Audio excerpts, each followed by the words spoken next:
Hello everyone, नमस्कार, welcome back. आपका बहुत बहुत स्वागत है करियर विद राकेश चैनल पर। गाइज, आज की शिफ्ट में हम आज की सेशन में 5 दिसंबर 2022 थर्ड शिफ्ट को एनालाइज करेंगे।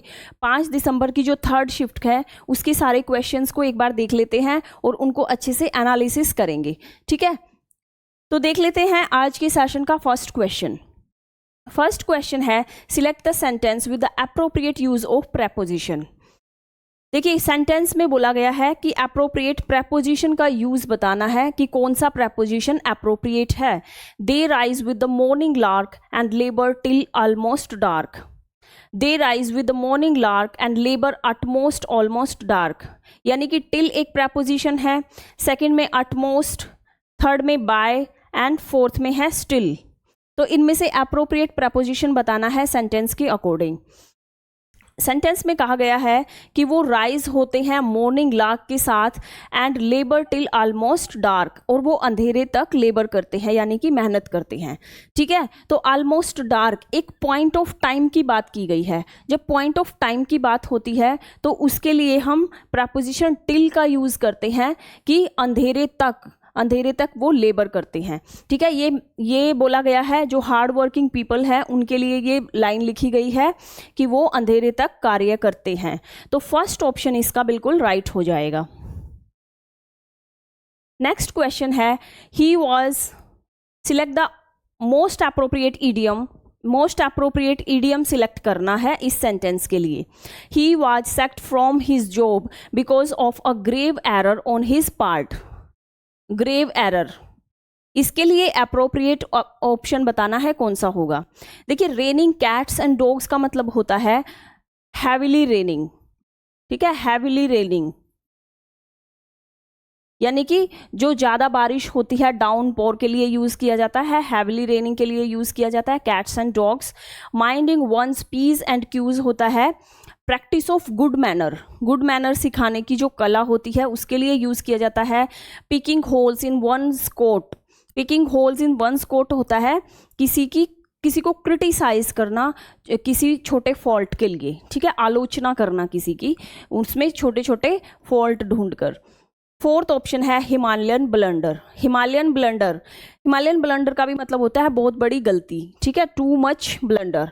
तो फोर्थ ऑप्शन इसका बिल्कुल राइट हो जाएगा। ग्रेव एरर का मतलब होता है बहुत ज़्यादा बड़ी गलती, और हिमालयन ब्लंडर का भी सेम मीनिंग हो जाएगा। तो फोर्थ ऑप्शन इसका राइट होगा। नेक्स्ट क्वेश्चन है, select the most appropriate collocation to substitute the underline word in the given sentence. The banker warn me not to be careless from my ATM card. ठीक है, देखिए question में कहा गया है कि मुझे बैंकर ने वॉर्न किया कि मुझे केयरलेस, असावधान नहीं होना चाहिए मेरे ATM कार्ड के साथ। ठीक है, तो यहाँ पर फ्रॉम का यूज़ किया गया, फ्रॉम प्रेपोजिशन, जो कि हमेशा यूज़ की जाती है किसी प्लेस के रेफरेंस में यूज़ किया जाता है, ओरिजिन के रेफरेंस में, जहाँ से कोई चीज़ स्टार्ट होती है। ठीक है, तो यहाँ पर फ्रॉम प्रेपोजिशन के प्लेस पर विद का यूज़ होगा, बिकॉज विद प्रेपोजिशन हमेशा सब्जेक्ट के रेफरेंस में किया जाता है, जहाँ पर एक रिलेशन शो होता है, इन्वॉल्वमेंट शो होता है। ठीक है, तो इसका सेकेंड ऑप्शन बिल्कुल राइट होगा। नेक्स्ट है, select the most appropriate antonym of the underline word. Underline word है वैलर।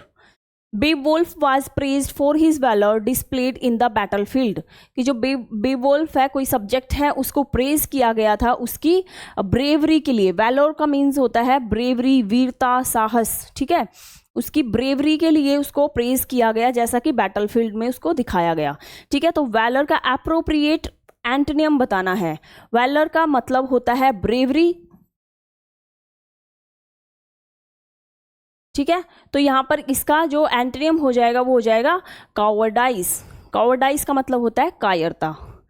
ठीक है, तो इसका हो जाएगा कावर्डाइस। देखिए, फोरबियरेंस का मतलब होता है, फोरबियरेंस मीन्स होता है किसी चीज को, the quality of being patience. Patience रखने की, the quality of being patience, patience रखने की जो कला है उसको बोलते हैं फोरबियरेंस। इरुडिशन का मतलब होता है बहुत ज़्यादा नॉलेज होना, ज्ञान होना। ठीक है, आइडियोसिंक्रेसी होता है जो होते हैं कि अनयूजुअल पर्सन होते हैं, जो यूजुअल मतलब स्ट्रेंज हैं, अलग हैं, विचित्र हैं, उसके लिए आइडियोसिंक्रेसी का यूज़ किया जाता है। तो वैलर का जो ऑपोजिट वर्ड होगा वो हो जाएगा कॉवर्डाइज, कायर। नेक्स्ट है select the most appropriate idiom that can substitute the italicised word in the given sentence. I have been a vegetarian for a very long time. A very long time है जो वो Italian word, italicise word में लिखा गया था, but typist ने यहाँ पर नहीं लिखा उसको, कोई बात नहीं, देख लेते हैं। ए वेरी लॉन्ग टाइम के लिए कौन सा अप्रोप्रिएट ईडियम रहेगा? फर्स्ट है डोंकीज ईयर्स, ये बिल्कुल सही है। ए वेरी लॉन्ग टाइम का मतलब ही ए डोंकीज ईयर से ही लिया गया है। ए डोंकीज ईयर का मतलब ही होता है लंबे टाइम के लिए, फॉर अ लॉन्ग टाइम। ठीक है, तो इसका फर्स्ट ऑप्शन ही बिल्कुल राइट होगा। Duck in the thunder storm होता है होपलेस। ठीक है, होपलेस, डिजेक्टेड, यानी कि बुरी स्थिति में, डरा हुआ। ठीक है, डिजेक्टेड। डाई इन हार्नेस होता है किसी एक ऐसी मतलब जो ड्यूटी पे ही किसी की मृत्यु हो जाती है, ड्यूटी के टाइम पे ही या फिर सर्विस के टाइम पे ही, दैट टाइम उसके लिए यूज़ किया जाता है die in harness. And Damocles sword होता है किसी आपदा, कोई तुरंत मतलब कोई आपदा आने वाली है, कोई परेशानी आने वाली है, उसके लिए यूज़ किया जाता है डैमोकल स्वॉर्ड्स। ठीक है, तो इसका फर्स्ट ऑप्शन बिल्कुल राइट होगा। नेक्स्ट क्वेश्चन है select the option that can be used as one word substitute for the given group of words. Given group of words हैं a very expensive and elaborately built tomb. कोई expensive tomb है, building है, उसके लिए use, उसको क्या बोलेंगे? उसके लिए वन वर्ड बताना है, उसको बोला जाता है मौसोलियम। ठीक है, मौसोलियम। मौसोलियम होता है जो एक्सपेंसिव इलेबोरेटली बिल्ट टॉम्ब है, उसके लिए यूज किया जाता है। ठीक है, सिमिट्री होता है, देखिए सिमिट्री होता है एक प्लेन ग्राउंड जहां पर किसी डेड बॉडी को ब्रीड किया जाता है, दफनाया जाता है, कब्रिस्तान कह सकते हैं हिंदी में। मॉस्क होता है जो मुस्लिम जो रिलीजियस है उसके जो अपनी एक्टिविटी परफॉर्म करते हैं या अपनी वर्शिप परफॉर्म करते हैं, जहाँ पर उसके लिए मॉस्क को यूज़ किया जाता है, मतलब मॉस्क में वो अपनी एक्टिविटीज़ को परफॉर्म करते हैं।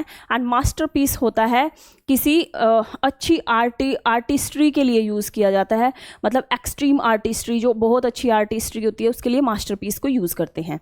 ठीक है, तो वेरी एक्सपेंसिव और इलेबोरेटली बिल्ट टॉम्ब हो जाएगा मौसोलियम। ठीक है, फर्स्ट ऑप्शन इसका राइट होगा। नेक्स्ट है select the most appropriate option that can substitute the underline segment in the given sentence. देखिए, एवरी नोक and corner of the house were unclean, यहां पर दिया गया है एवरी। एवरी क्या है? एक every, each, every, neither, either, ये कैसे प्रोनाउन होते हैं? इनके साथ हमेशा सिंगुलर हेल्पिंग वर्ब का यूज़ किया जाता है। ठीक है, सिंगुलर हेल्पिंग वर्ब का यूज़ किया जाता है। एंड यहाँ पर कंजंक्शन है, एंड इसके साथ नुक एंड कॉर्नर, वैसे एक ईडियम भी बनता है ये। एंड नुक एंड कॉर्नर यहाँ पर सिंगुलर नाउन है, तो सिंगुलर नाउन को के लिए हमेशा ही अगर इससे पहले एवरी है, ईच है, ये जो वर्ड्स होते हैं इनके लिए हमेशा जो हेल्पिंग वर्ब होगा वो सिंगुलर होगा। यहाँ पर वर्ब के प्लेस पर वाज का यूज़ किया जाएगा। ठीक है, तो ऑप्शन में देख लेते हैं, of a house was unclean, तो फर्स्ट ऑप्शन इसका बिल्कुल राइट होगा। ऑफ अ नहीं भाई, ऑफ द हाउस हो जाएगा। फोर्थ ऑप्शन इसका बिल्कुल सही होगा, of the house was unclean. ठीक है, नेक्स्ट क्वेश्चन है select the correct direct form of the given sentence. John said that he was there to resolve that fight for them. ठीक है, इसका डायरेक्ट इनडायरेक्ट फॉर्म में दिया है ये, इसका डायरेक्ट फॉर्म सिलेक्ट करना है। ठीक है, तो फर्स्ट ऑप्शन में देखते हैं जोहन सेज। देखिए यहाँ पे कुछ वर्ड्स ऐसे दिए गए हैं जैसे कि देयर है, देयर हमेशा चेंज हो जाता है हियर में, here. And John said that he was here to resolve that, that हो जाएगा चेंज दिस में, मतलब दिस से चेंज होकर दैट आता है। तो ये इन छोटे छोटे वर्ड्स के हेल्प से हम इसको ऑप्शन से एलिमिनेट कर सकते हैं। ठीक है, John said I am here to resolve this, I am here to resolve this fight for you. ठीक है, तो इसका फर्स्ट ऑप्शन ही बिल्कुल राइट हो जाएगा, बिकॉज ये बिल्कुल अपने स्ट्रक्चर के अकॉर्डिंग है कि जोहन सेज, इन्वर्टेड कोमास को हटाया और यहाँ पर दैट कंजंक्शन का यूज होगा और आई को चेंज कर देंगे हम ही में, एंड बिकॉज यहाँ पे जोहन की बात है तो जोहन यहाँ पर जो इनडायरेक्ट फॉर्म है उसमें अपने बारे में बताया कि I am here to resolve this fight for you, और इसको इनडायरेक्ट में चेंज करेंगे तो he was there to resolve this fight for them. ठीक है, यू को चेंज कर देंगे दैम में, दैम ऑब्जेक्ट में। ठीक है, तो ये इसका फर्स्ट ऑप्शन ही बिल्कुल राइट हो जाएगा। नेक्स्ट क्वेश्चन देख लेते हैं। नेक्स्ट है select the most appropriate synonym of the given word tyranny. Tyranny, ठीक है, टिरनी का सिनोनिम हो जाएगा ऑटोक्रेसी, बिकॉज टिरनी का मतलब होता है, टिरनी मीन्स होता है एक ऑप्रेसिव और जो कह सकते हैं ऑप्रेसिव और अत्याचारी जो गवर्नमेंट होती है। ठीक है, गवर्नमेंट या शासन जो एक देश का होता है उसको बोलते हैं टिरनी, जो औरों को ऑप्रेस करके रखती है, दमन करके रखता है। ठीक है, दबा कर रखते हैं लोगों को, एंड इसका जो सेम वर्ड होगा वो हो जाएगा ऑटोक्रेसी। ऑटोक्रेसी भी होता है एक सिंगल, मतलब एक ही बंदे द्वारा, एक ही किंग के द्वारा जो पूरा शासन चलाया जाता है, ऑटोक्रेसी। ठीक है, उसकी अपनी पावर के साथ पूरे शासन को चलाया जाता है, उसके लिए यूज किया जाता है ऑटोक्रेसी। नेक्स्ट है select the most appropriate option to substitute the underline segment in the given sentence. Rearing of silk worms is called horticulture. देखिए यहाँ पर रियरिंग ऑफ सिल्क वॉर्म होता है, हॉर्टिकल्चर नहीं होता। हॉर्टिकल्चर हमेशा गार्डन कल्टीवेशन के लिए यूज़ किया जाता है, जहाँ पे फ्लावर प्लांट्स वगैरह का जो कल्टीवेशन है उसके लिए हॉर्टिकल्चर यूज़ किया जाता है। यहाँ पर हॉर्टिकल्चर नहीं, रियरिंग ऑफ सिल्क वॉर्म हो जाएगा सीरीकल्चर। ठीक है, सीरीकल्चर इसका थर्ड ऑप्शन बिल्कुल राइट होगा।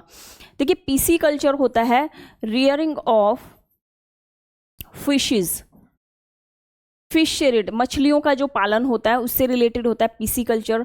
एग्रीकल्चर होता है साइंटिफिक जो प्रैक्टिस होती है फार्मिंग की, फार्मिंग के लिए यूज़ किया जाता है एग्रीकल्चर। एंड सीरीकल्चर हो जाएगा सिल्क वॉर्म की रियरिंग के लिए। एंड एपीकल्चर हमेशा रियरिंग ऑफ हनी बीज, रियरिंग ऑफ हनी बीज जो मधुमक्खी पालन होता है उनके लिए यूज़ किया जाता है एपीकल्चर। तो यहाँ पर रिप्लेस होकर सीरीकल्चर आएगा, हॉर्टिकल्चर यहाँ पर इनकरेक्ट है, तो थर्ड ऑप्शन इसका राइट होगा। नेक्स्ट क्वेश्चन है select the correct active form of the given sentence. देखिए सेंटेंस में है, ये पैसिव फॉर्म में दिया है, इसकी एक्टिव फॉर्म को सिलेक्ट करना है। The memorial event is expected to be attended by thousands of people.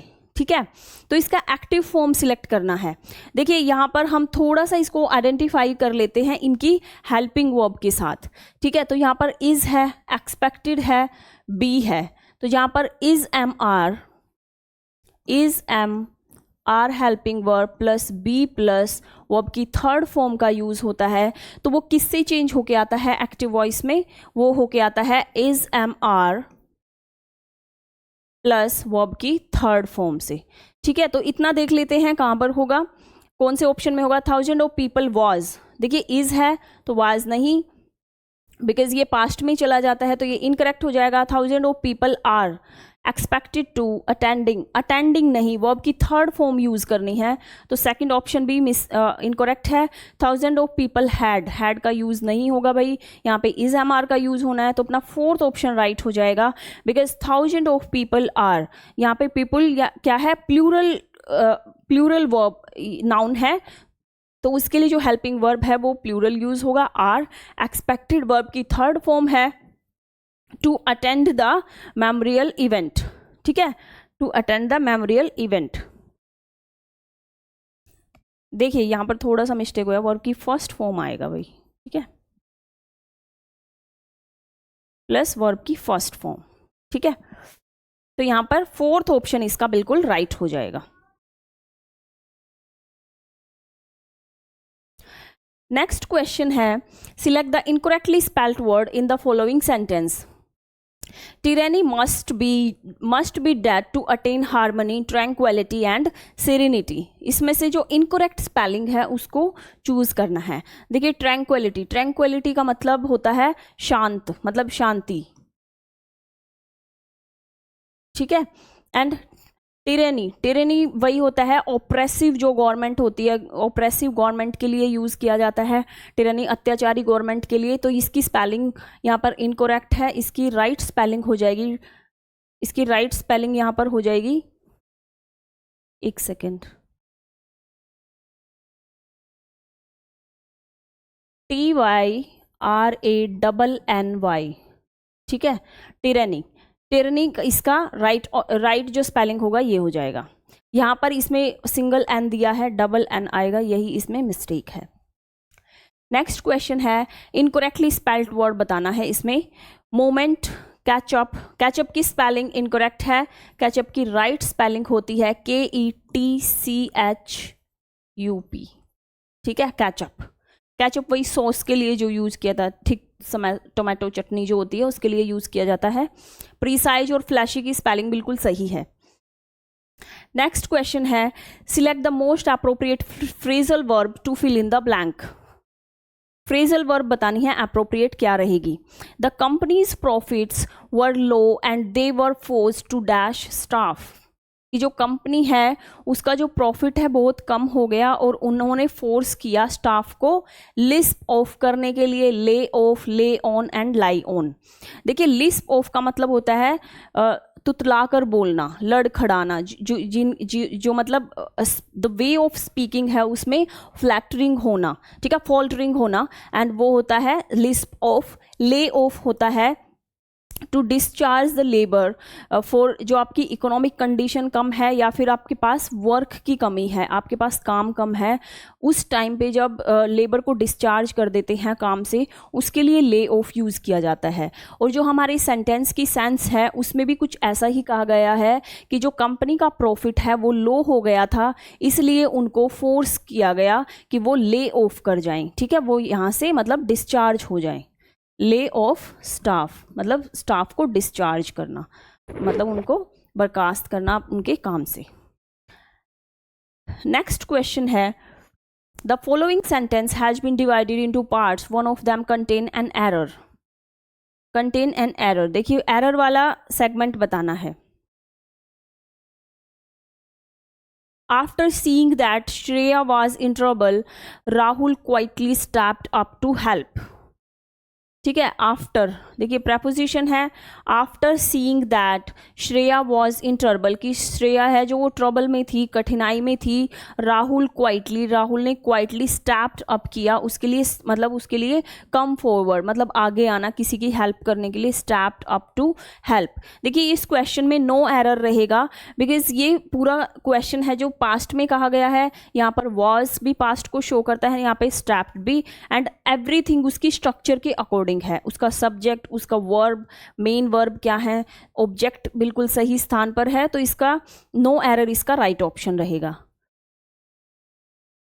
Next question है select the most appropriate option that can substitute the underline segment. देखिए यहां से क्वेश्चन स्टार्ट होता है, Santa Claus stay at the North Pole when he isn't out deliver gift for Christmas. कि जो Santa Claus हैं वो नॉर्थ पोल पर स्टे करते हैं जब he isn't out deliver gift for Christmas, जब वो अपने क्रिसमस पर जब वो गिफ्ट डिलीवर नहीं करते हैं तब वो नॉर्थ पोल पर स्टे करते हैं।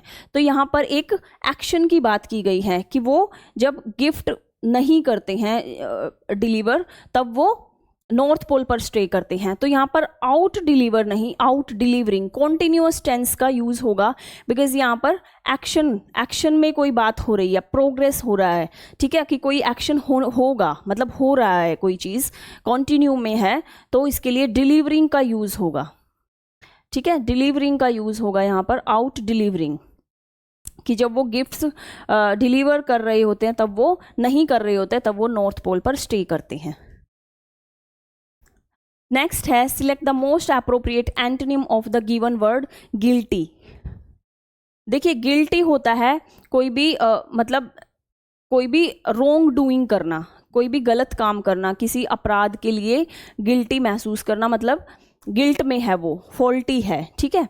तो इसका जो अप्रोप्रिएट एंटोनिम हो जाएगा वो हो जाएगा इनोसेंट। इनोसेंट होता है without any guilt, without any wrong doing, जिसने कोई गलत काम नहीं किया होगा, ठीक है, बेगुनाह कह सकते हैं। तो इसका सेकंड ऑप्शन बिल्कुल सही होगा।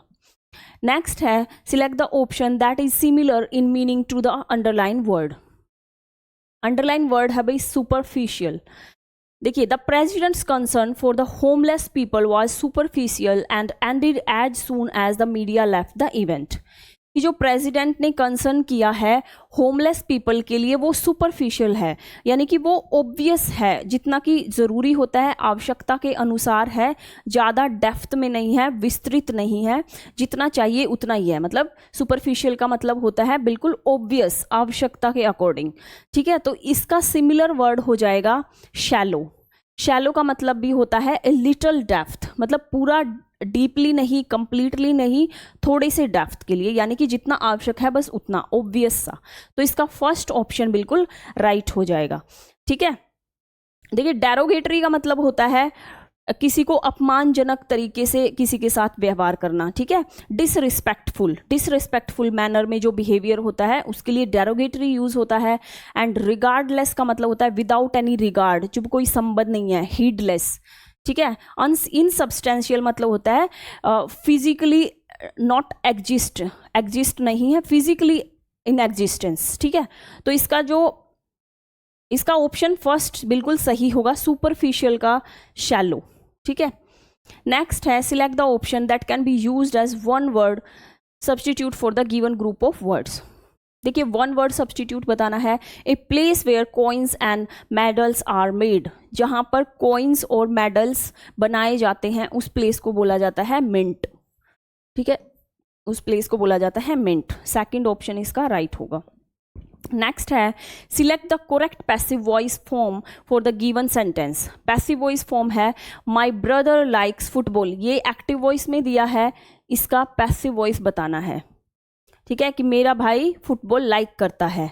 The football was liked by my brother, ये पैसिव वॉइस में देखो टेंस तो चेंज नहीं होगा, यहाँ पे वॉज नहीं होगा।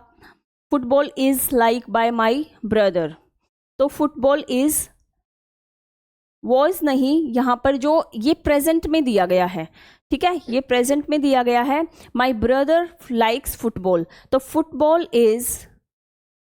Is liked by my brother. इसका फोर्थ ऑप्शन बिल्कुल राइट हो जाएगा, ठीक है, क्योंकि ये V1 है और V1 चेंज हो जाता था इज MR प्लस वर्ब की थर्ड फॉर्म में, ठीक है। Football is liked by my brother, तो इसका फोर्थ ऑप्शन बिल्कुल राइट होगा। नेक्स्ट क्वेश्चन भाई कॉम्प्रीहेंशन का है। कॉम्प्रीहेंशन स्टार्ट होता है अपना fill in the blank the monastery. देखिए, यहां से स्टार्ट होता है ये, ठीक है, थोड़ा सा मिस्टेक है इसमें, ये यहां से स्टार्ट होगा। रीड कर लेते हैं। The monastery in Tawang has recently undergone dash and bright painting dash it walls. कि जो मोनेस्ट्री है तवांग में, तवांग कोई जगह है, वहाँ पर जो मोनेस्ट्री है वो रिसेंटली क्या हुई है, इनोवेशन हुआ है उसमें, डेप्रिसिएशन, टर्मिनेशन और रिनोवेशन। देखिए, इनोवेशन होता है कोई न्यू आइडिया के लिए इंट्रोड्यूस होना, कोई न्यू आइडिया, कोई विचार आना नया, ठीक है, उसके लिए इनोवेशन का यूज़ किया जाता है। डेप्रिसिएशन होता है टू लेसन समथिंग, किसी चीज़ को कम करना, किसी चीज़ की value, to lessen the value of an asset, किसी एसेट की वैल्यू को कम करना होता है डेप्रिसिएट, यानी कि कम करना। टर्मिनेशन होता है टू एंड, किसी चीज़ को समाप्त करना। एंड रिनोवेशन होता है उसके इम्प्रूवमेंट के लिए कोई प्रोसेस, ठीक है, उसको इम्प्रूव करना। तो यहाँ पर जो तवांग में जो रिसेंटली उसकी मोनेस्ट्री को रिनोवेट किया जा रहा है, रिनोवेशन, तो यहाँ पर इसका फोर्थ ऑप्शन बिल्कुल राइट होगा कि जो तवांग में जो मोनेस्ट्री है उसको रिनोवेट किया गया है। And bright paintings dash it wall, और ब्राइट पेंटिंग की जा रही है किस लिए, एक्सपोज करने के लिए, रेक्टिफाई, अडोर एंड अडोन। देखिए एक्सपोज होता है टू अनकवर समथिंग, किसी चीज़ को कवर हटा के उसको मतलब डिस्प्ले करना, एक्सपोज करना, ठीक है, उसको विजुअलाइज करना। एंड रेक्टिफाई होता है टू करेक्ट समथिंग, किसी चीज़ को ठीक करना। अडोर होता है एक प्लीजेंट बिहेवियर के लिए यूज़ किया जाता है अडोर, एंड फ्रेंडली बिहेवियर के लिए। एंड अडोन होता है सजाने के लिए, कुछ अदर मटेरियल उसमें ऐड अप करके किसी चीज़ को सजाने के लिए जो है सजाना, इसका मतलब होता है सजाना, ठीक है। तो यहाँ पर जो मोनेस्ट्री की जो वॉल है उनको पेंट किया जा रहा है किसके लिए, अडोन करने के लिए, उसको सजाने के लिए, ठीक है। मोनेस्ट्री की वॉल को अडोन किया जा रहा है। Adorn it wall, dances and ceremonial celebrations are held in the dash. जो डांसेस और सेरेमनी जो हो रही है, सेलिब्रेशन हो रहे हैं, वो कहाँ हेल्ड हो रहे हैं, court yard, church yard, ship yard या फिर जंक यार्ड। देखिए वो हो रही हैं कोर्ट यार्ड में, बिकॉज कोर्ट यार्ड एक बिल्डिंग के बाहर आउटसाइड जो होता है, आउटसाइड जो एरिया होता है उसको बोलते हैं कोर्ट यार्ड। तो जो ये सारी सेरेमनीज हैं वो कोर्ट यार्ड में हो रही हैं, ठीक है। देखिए चर्च यार्ड होता है किसी चर्च के बाहर का एरिया, एंड शिप यार्ड होता है जहाँ पे शिप बिल्डिंग होते हैं, शिप बिल्ड किए जाते हैं और मतलब उनकी मरम्मत की जाती है। एंड जंक यार्ड होता है जो कूड़ा करकट होता है, मतलब जो एक्स्ट्रा जो सामान होता है उनके लिए, उनको मतलब उसको स्टोर करने के लिए जो जगह होती है उसको बोला था जंक यार्ड, ठीक है, शीपेज के लिए। नेक्स्ट है, यहाँ पे हो गया courtyard. The most important of which is held on the night of Buddha Purnima, the full moon on which the Buddha was born. ये सब कब हुआ, बुद्ध पूर्णिमा को, जब बुद्ध बोर्न हुए थे। And dash enlightenment and died, उन्होंने क्या किया था, उन्होंने ज्ञान प्राप्त किया था, अटेन, ठीक है, फर्स्ट ऑप्शन ही बिल्कुल राइट होगा, attain enlightenment and died. To reach Tawang you drive for 12 hours from Assam's Tejpur town, a major Indian forces base. The best season the visitor can choose for coming to Tawang is dash September to November. कि जो best season है तवांग में visit करने का वो क्या रहेगा, वो रहेगा Tawang is about, beside, between and among. देखिए जहाँ पर दो चीज़ों की बात है, दो ऑब्जेक्ट्स के बीच की बात है, तो वो बिटवीन से शो किया जाता है। To Tawang is between September to November, की जो इनके बीच का जो सीजन है इसमें ही यहाँ पर विजिट किया जाता है, तो बिटवीन यहाँ पर अप्रोप्रिएट रहेगा, थर्ड ऑप्शन बिल्कुल राइट होगा। तो भाई ये था आज का सेशन, अपना सेशन 25 क्वेश्चन थे जो हमने अच्छे से एनालाइज किए हैं और बहुत अच्छे से इनको समझा है। सो गाइज आज का सेशन यहीं पर समाप्त करते हैं, मिलते हैं नेक्स्ट सेशन में, तब तक के लिए धन्यवाद।